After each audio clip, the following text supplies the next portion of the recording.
Hello, everyone. My name is George Diaz, president and founder of Larry Jacob Internet Marketing and an Infusionsoft certified consultant. I'm here with another episode of Defining Infusionsoft Success. And this time, I have as my guest Megan Harrison. Megan, how are you? Amazing. How are you? Good, good. You're up there in Chicago, and I hear the weather's actually kind of warm. Yep, it's still perfect. Won't be for long, but for a little bit longer. Cool. We've got some thunder clouds rolling in, and if you hear some rumbling, it's because of the thunder coming up. So that's what happens in afternoons in Florida. So Megan, this is the second time Megan's been with us. Last time she joined me, she was talking about her program to help people come up with their membership content. And we build a lot of membership sites, and I figured it'd be a great discussion on how do you come up with content. So we were talking just as we were started, and this is probably one of the most technically challenging ones of these that we've had. For some reason, the technology gods just weren't with us. But you were saying that the place to start is, what's your end goal? What is it that you're trying to accomplish, right? I like starting with the end in mind and then working backwards. It's just how my brain usually works. So kind of try to force my clients to think that way as well. And really thinking about your customers and what's the end goal that you're trying to help them accomplish. So what outcome do they really want to achieve? And then what needs to happen in order to get there? And that's how I kind of backtrack and determine what content is best suited for your program, your membership site, whatever it may be that you're creating. Right. And then I guess in some cases, like for example, we built a course that was a membership site that was for a Spanish course for English speakers.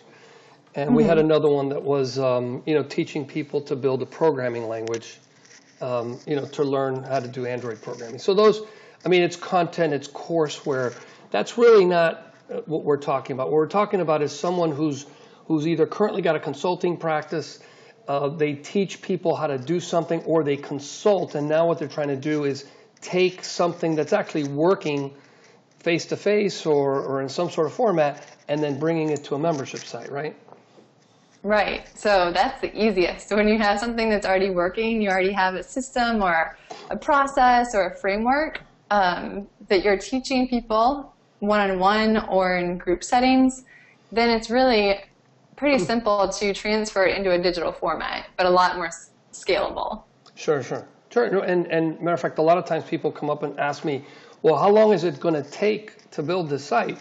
And my answer to them is, our projects typically take 6 to 8 weeks. And honestly, the biggest slowdown is typically content. In the case of like the Spanish or the programming, we were really taking a course that was in another platform and moving it. So we could actually even use that as not only the content, but the organization of the content. So that made things pretty simple. But suppose I'm a consultant that teaches realtors how to sell, or how to become that 6-7 figure realtor.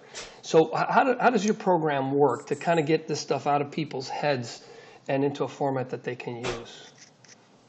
Well, the framework that I've come up with called the Result-Centered Training Formula. And so anytime you're creating any type of content, you really first want to discover, like, where are my customers now? What is their current reality? What's their situation? And where do they want to be? So you have those two endpoints, and then in between is what consists of the gap. Right. And then I think that the most valuable content is a content that's really action-oriented and something that your customers can actually implement, because that's the only way it's even possible for someone to achieve the results that you're promising, is they actually take the information that you're teaching and put it to use, to take action and implement it. So I think people get really overwhelmed, or they don't know where to start, confused when it comes to content creation when they're thinking about the information first. And although that seems like that might make sense, be like, okay, well, what information do I need to give? I think that's a really wrong way about going about doing it. Instead, you should be asking yourself, what actions do my customers need to take in order to get the results? And then from there, what information do they need to know in order to take those actions? So whether it's a course or it's a membership site or any type of program, really like where are they now is the first step, where do they want to be, and what are the main actions they need to take in order to get there.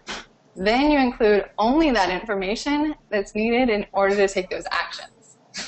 Okay, and I mean, I'm thinking in mind, there was one site that I remember going back to a million times, and it was, I always had to call the owner of the site to ask him, hey, I know you have this in here somewhere, but where is it? And it was just this monstrous resource library of stuff, and you could never find that one thing that you needed without literally calling the owner in. So can you give some examples, for example?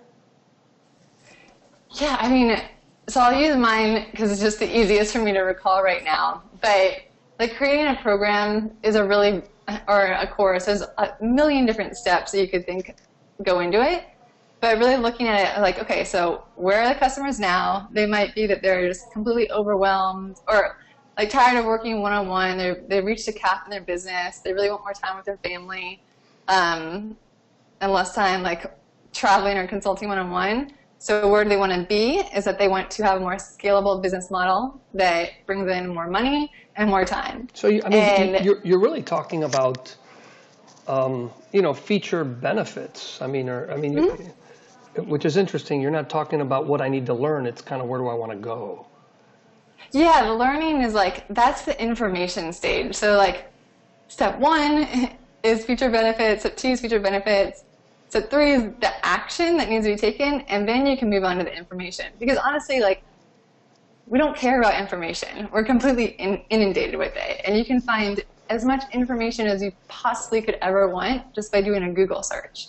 Yeah. Well, people are willing jump onto YouTube and find a million lessons on anything.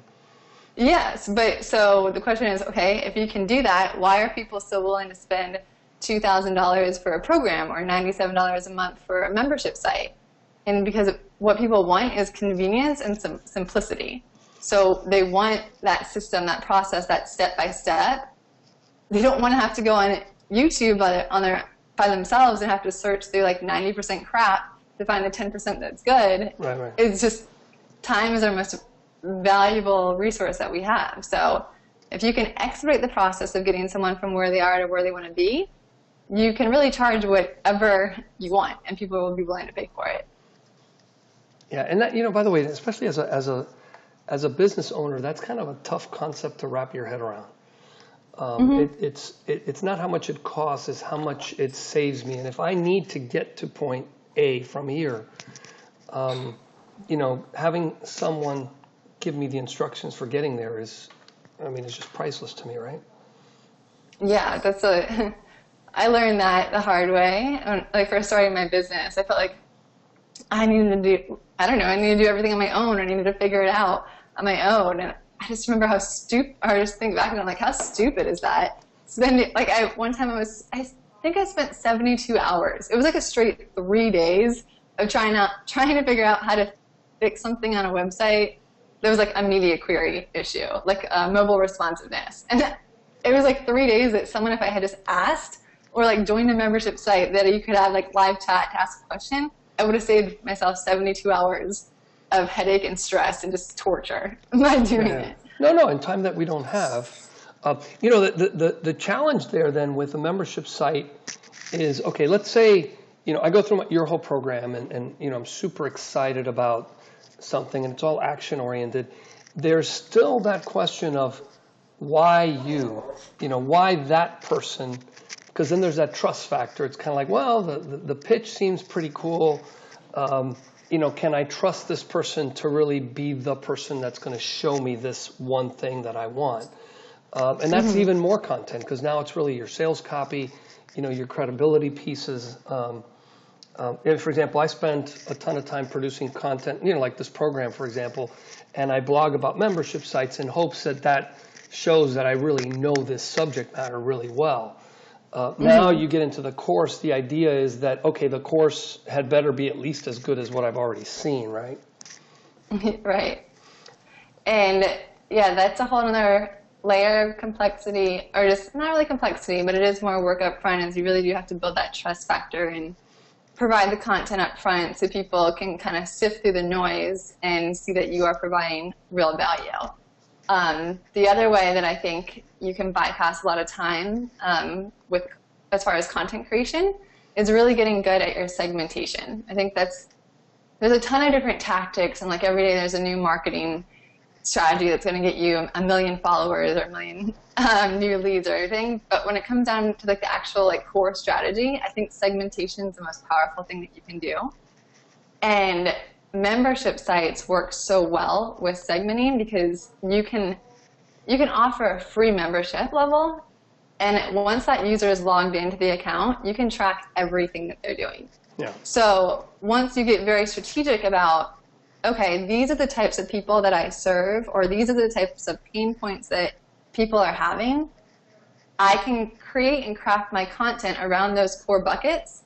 And then if someone's clicking on this piece of content, I know they're interested in that. They're not going to waste their time reading an article or opting in for a lead magnet that they have no interest in, unless they're just way too much time on their hands. Right.